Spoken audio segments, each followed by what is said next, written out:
URC semi-finals and every team will feel they've got a shot. My name's Mark, let's talk rugby.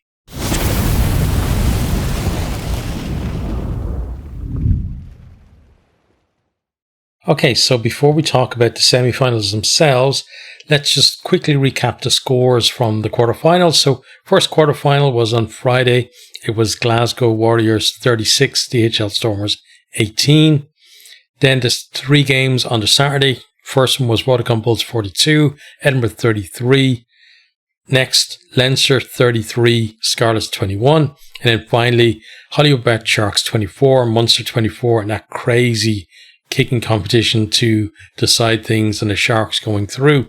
So, in this one, we're going to do kind of an overview of the semi-finals because my plan, if I have enough time this week, is to do a preview of each of the games as long as I can actually get the teams for like the 23 for both of the sides in each of the games in time as well. So hopefully that'll come out maybe Thursday or Friday. So let's talk about these semi-finals. So both are on Saturday, June the 7th. First one is a 2:45 kickoff, and it is Leinster versus Glasgow Warriors. So it's first versus fourth seed, and all top 4 seeds making it through as well to these semi-finals. So this one's at the Aviva Stadium. It's basically a rerun of the Champions Cup quarter-final between these two. Also, both teams met in the final round of the regular season as well. So they played each other fairly recently. So let's talk about, in terms of the form of the teams coming in. So Leinster still on their worst run really of the season, which is 5 wins from 7 games, because the 2 defeats that they've had in the regular season were in that run. And before that, they were on wherever it was, how many, 12 wins in a row or something like that. It was, I think it was 12 wins. So Glasgow then are 4 wins out of 7. So not dissimilar to Leinster.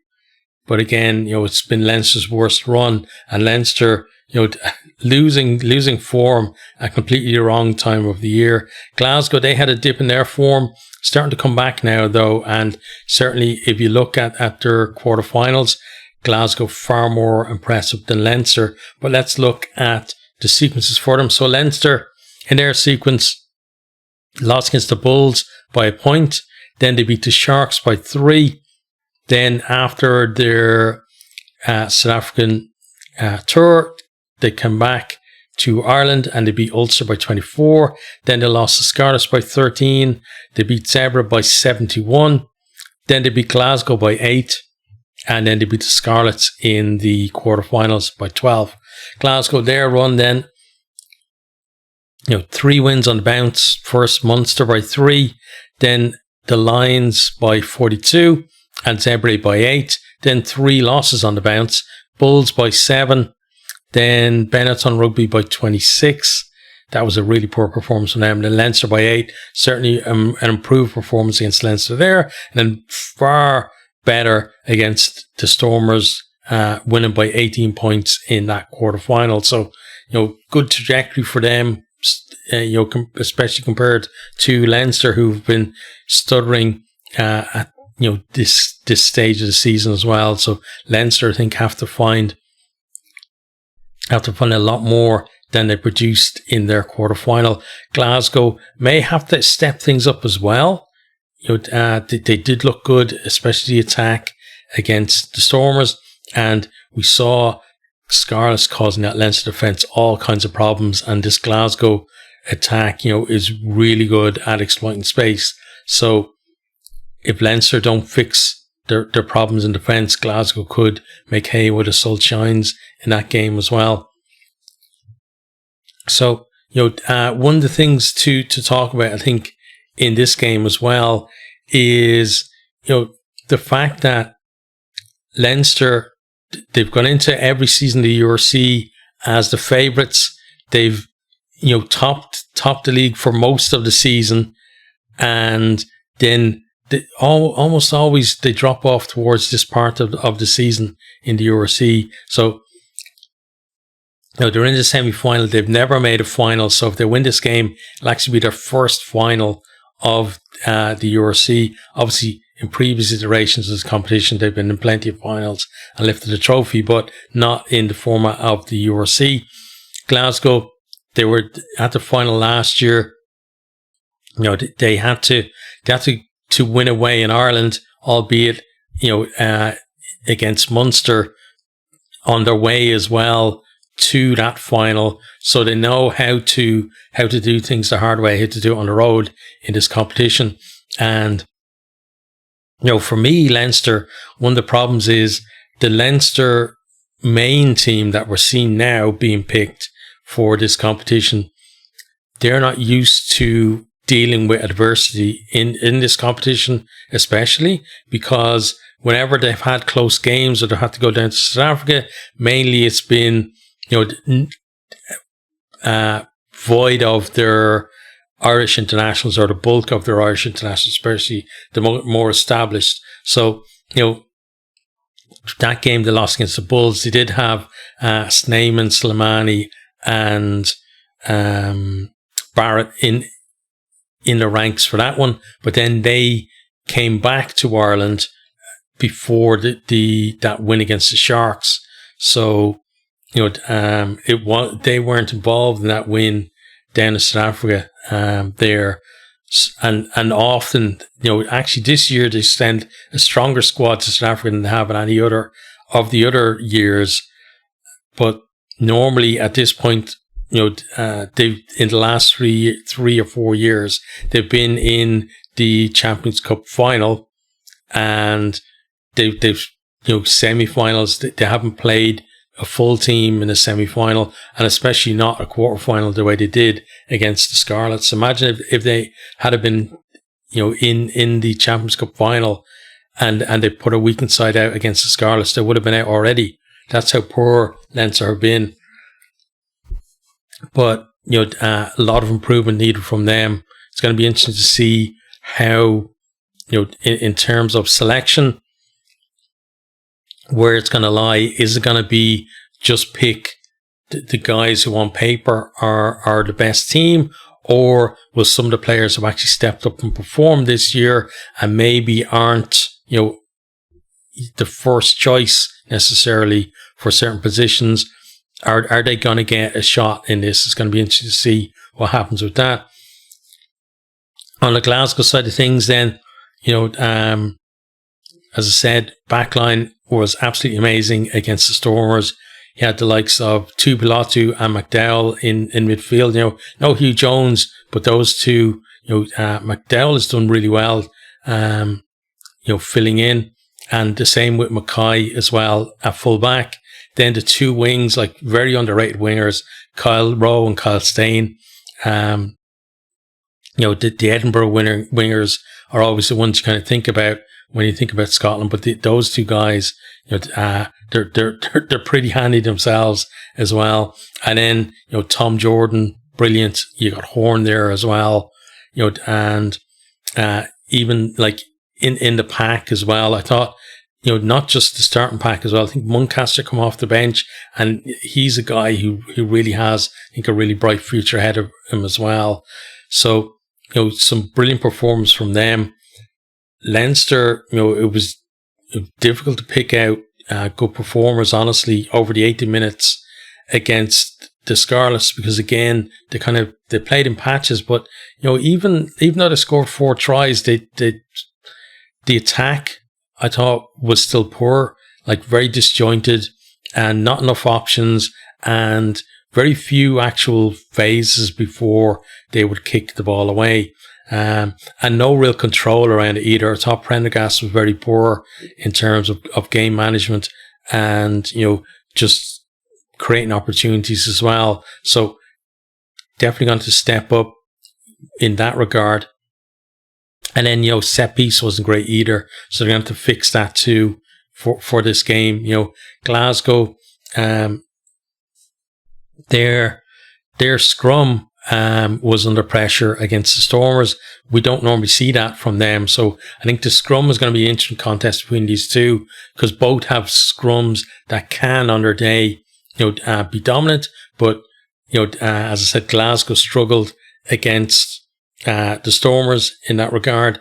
And we know that Leinster have this tactic now of, either starting Boyle or Healy and keep having Porter on the bench and bring him on after 20 odd minutes, just so that the referee doesn't decide that Porter's been illegal in the scrum, and, to actually basically try and get them a different impression in the referee's mind, right? That if they might win a couple of early scrum penalties, and then if he comes on, then it's less likely, that the referee's going to be pinging him for certain things. So we've seen that as a tactic from them. I wonder if they're going to use that in this one. If teams are out, I haven't seen any. They could be out by this stage, but I'm not going to look at teams until later on in the week, as I said, when I see the teams for each of the sides, so I can kind of do a comparison.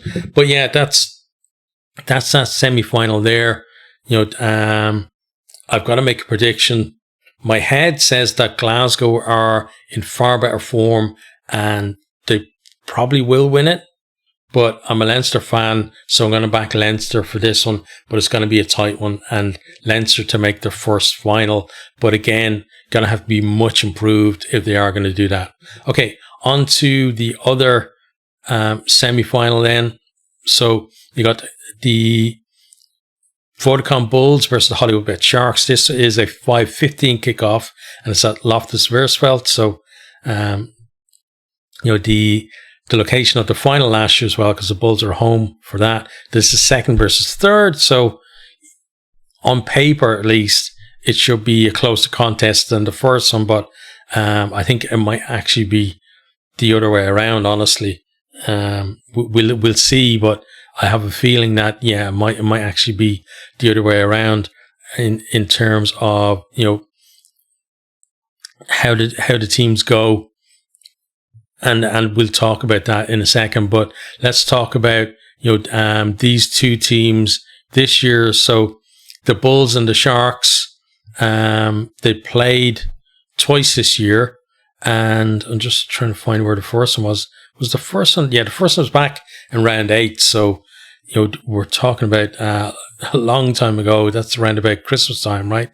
And it was Hollywoodbets Sharks 20, Vodacom Bulls 17, and that was at Kings Park. So the Sharks narrowly edging that one.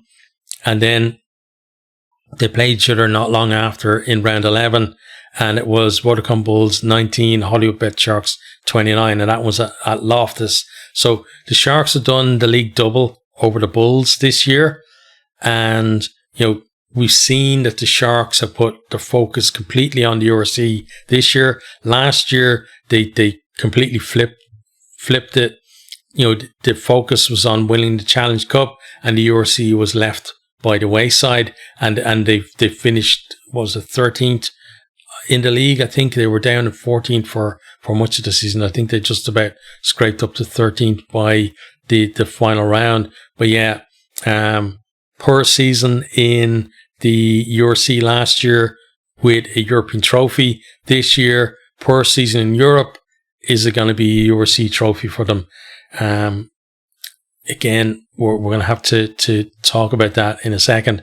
So next, let's talk about how the teams got here in terms of their run, and then we'll talk about the quarterfinals as well. So the Bulls, they're on a run now. They're on 7 on the bounce. I think it might actually be 8. No, because they had 6 out of 7 coming in to their quarterfinal, right? So they're on 7 on the bounce now. So if they win this, they're going to be on 8 on the bounce. So that sequence: win against Leinster by a point, then Zebre by 39, then Munster by 3, was it? Yeah.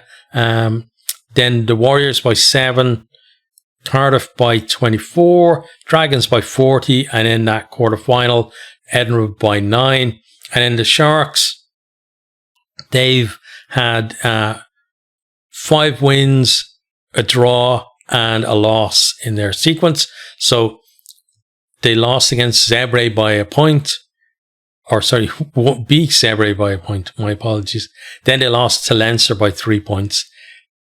Then a 1 point win against Edinburgh, a 3 point win against Ulster, a 19 point win against Ospreys, a 9 point win against Scarlets. That was 12-9 in that one. No tries in that game. Very kind of low key there.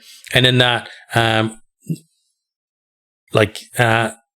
anything but low key, 24-all draw against Munster, and then the kicking competition and Jaden Hendricks's antics and etc. And I've talked about that before. Like, as I said, personally, I don't like it, but I've no problem with him. He's a professional player. He's allowed to do that, in my opinion. But one thing to think about is, like, the Bulls, Edinburgh definitely made them work for their win, maybe more than most people would have thought. But they still, in the second half, they eased away. Edinburgh got a couple of tries later on to bring it back a little bit, but never really put them under pressure. They're never kind of sweating on the result in the last kind of 10 minutes or so of that game. Whereas the Sharks, they went behind. They had to fight their way back, got themselves back in front. Then Murray slots that penalty with, about 5 minutes to go, and sends them into extra time. Then neither team can win in extra time. So that's an extra 20 minutes in their legs. And then the whole tension of that kicking competition as well. Even though, like, the players themselves are taking the kicks, seem to be nonplussed about it. They seem to take it very easily, but it's not just them. It's your whole team, right, that had to go through the tension of that. So with all that, I'm wondering, have the Sharks played their final already? Was that their final? And is that, like, are we going to see kind of a drop off now against the Bulls?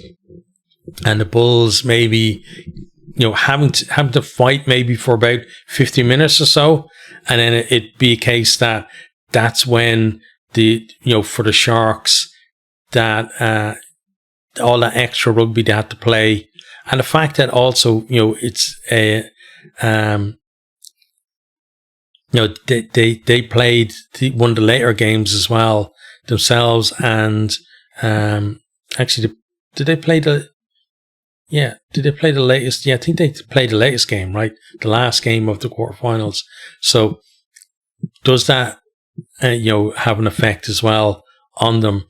But I think, maybe the Bulls from 50, 60 minutes or so might, when both benches come on, might actually, pull away from there. So I think for the Sharks, it's imperative that they get a good start and try and get themselves a bit of a lead, because if the Bulls are going to be potentially dominant in those last 30 minutes or so, you'll need something to defend. If the Sharks are in that position where they have to try and come back in that period, that could be a big ask for them, and it might be that the Bulls actually pick them off, maybe like an intercept try or something to kind of seal the deal is very possible. But something I wanted to mention, I had it in my notes for the quarterfinals wrap up that I did, that was out like on yesterday, but I forgot to touch on it. But rugby is like this, right? And I'm making a prediction here that in the next season or so, Munster and the Sharks are going to be drawn together. It's either going to be knockouts of Europe, or the knockouts in the URC again, or it's going to be something where they're playing each other in the last round or two or something of the regular season, and one team will have the opportunity to actually knock the other team out of the playoffs, something like that. But there's going to be, within the next 2 seasons or so, it's going to happen, because we see it all the time, right? We see it in Europe a lot. We used to see it, especially back in the old Heineken Cup, where two teams who had some kind of epic encounter, and then the next year or the year after they're drawn together again, and it's always billed as the revenge mission or something like that. So I've a feeling that that's going to happen between those two. But back to this one. Yeah, I feel like, the Sharks, again, you look at them on paper against that Munster team, and you think that Sharks team should be easily beating that Munster team. And the same with the Sharks. The Bulls have some absolutely fantastic players, but you look at just all the Springbok stars that are in that Sharks team, I think, they should be beating the Bulls on paper. But the Sharks, I said it so many times, they're one of these teams where, they're less than the sum of their parts. They for whatever reason, when you bring all that talent together, it doesn't actually make a team that's better than the players that are in it. It's actually feels like it's a worse standard compared to, pound for pound or player for player. And the Bulls are one of those teams where, there's a lot of players in there who you look at them, you think, they're fantastic players, but they're maybe not, you compare them to the Sharks, and they're maybe like, second choice compared to them for Springboks or wherever, right? But as a team, the Bulls are certainly a better team and more consistent team, and they've proved that 4 years of URC, and they've been up there in the top 4 every single year. They've been in, 2 of the 3 finals that we've had so far, and they're bidden to be in the 3rd final. So, you can't argue who's the more consistent team. And they also, they do have some fantastic players, themselves as well. Like, it's not like they're kind of devoid of talent or anything like that. They have some brilliant players themselves. You think of, people like Hanekom, and you've got Creel in there. You got Johannes as well. I like him, at 10. And then you got I think like their hookers, brilliant kind of their hookers. You can have either or for me. Like, you got Grobbelaar, and who's a Van der Merwe, right, who comes on off the bench. Van der Merwe likes to get over for a try himself as well. Was it earlier on the season? He got one where he ran it in from maybe like 10 or 15 meters or something. And I was talking about how he's going to be telling his grandkids, like, that he ran in from the halfway line or wherever. But he loves getting in at the back of malls and stuff like that as well. And then like the likes of, like, talk about real talent on this team. For me, it's like Willie LaRue, who is one of my favorite players on the planet, honestly. The guy is just so intelligent and so skillful as well. Kane Moody, who can turn things on as well. And then they've got players who are kind of filling in is kind of, it's almost an insult, but yeah, the likes of, like, de Klerk or Vorster, who, wouldn't be hugely household names or wherever, but you put them in that back line and they don't look out of place, Then you got Papier as well at 9 for them. And, you have other players who are kind of, who are in and around the Springboks as well. So you got the likes of Wilco Low, Van Heerden, Coetzee, Norge, for like, since like we've been in the URCs, again, another player that kind of I've looked at. I didn't know too much about him before the URC, and then I started watching a hell of a lot more South African games, and the guy is absolutely class. But you talk about those, and you can see that they are really like top players, but at the same time, you then look at the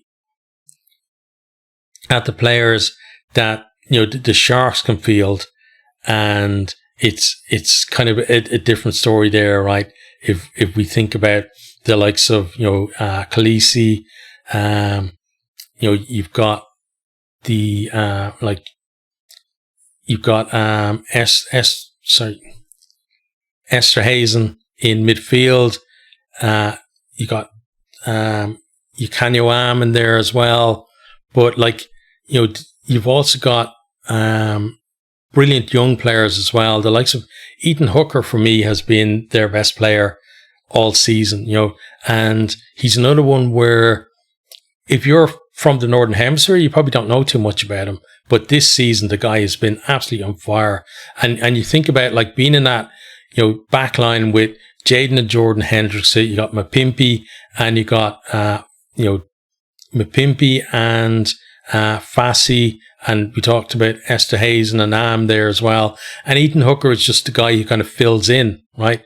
They just say to him, right, this week you're going to be a fullback, or you're going to be centre, or you're going to be on the wing. He goes in there and he's brilliant. He's one of the best players on the pitch. And last week in that semi-final, he was the best player on the pitch. But then you look at the, the pack as well. You got Oxenche, Mbanambi, Vincent Koch, Ebenetzabet, Jason Jenkins, who, Irish fans will know all about him. James Venter, Vincent Chituka, and then Sia Khaleesi, just brilliant. Either, current or former Springboks, all through their team basically. And then you go to the bench and it doesn't drop off all that much. You got Mbata, Nkunu, Jacobs, Van Herden, Buthelezi, and then Bradley Davids. They brought him on just with 2 minutes left of the extra time, and just to take the kicks, and the guy not flustered at all by it, just popped his kicks over as calm as you like from out there on the left, just as if it was just practicing. Just so good. But they've got so much talent in the team. But as I said, I feel like they've played their final against Munster. I think having that on their legs and just the whole emotional drain of that as well, the whole drama of it, I think it is going to play into the hands of the Bulls. So for that one, I'm going to go for a Bulls win. And so basically, my prediction is a Leinster Bulls final, in terms of, because I'm going with Leinster with my heart, right? But if I went with my head, it's basically I'm saying there's going to be a repeat of last year's final, the Bulls and the Warriors.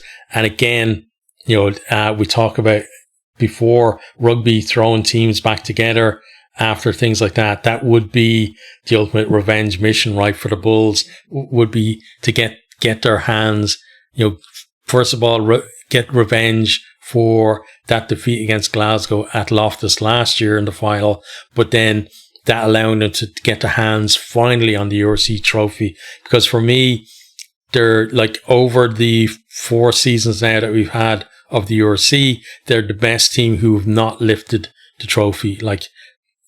Leinster may have been regular season the best team over those 4 years, but knockout, if you don't live in knockouts, then you can't be considered, for me at least, you can't be considered in that bracket. So definitely the Bulls, the best team who haven't lifted the trophy so far. So either way, it's going to be an exciting weekend of rugby. As I said, we're going to have more previews of each of the games once I get the teams. Teams might be out by now, but I haven't actually seen any of them. But when I do those videos, I want to have the team, both sets of 23s for each of the fixtures. And then we'll have reviews of each of the games as well. And then we'll have a wrap up and a little look forward to the final. And then the final itself, then, will get its own set of videos as well. So let me know what you think down in the comments.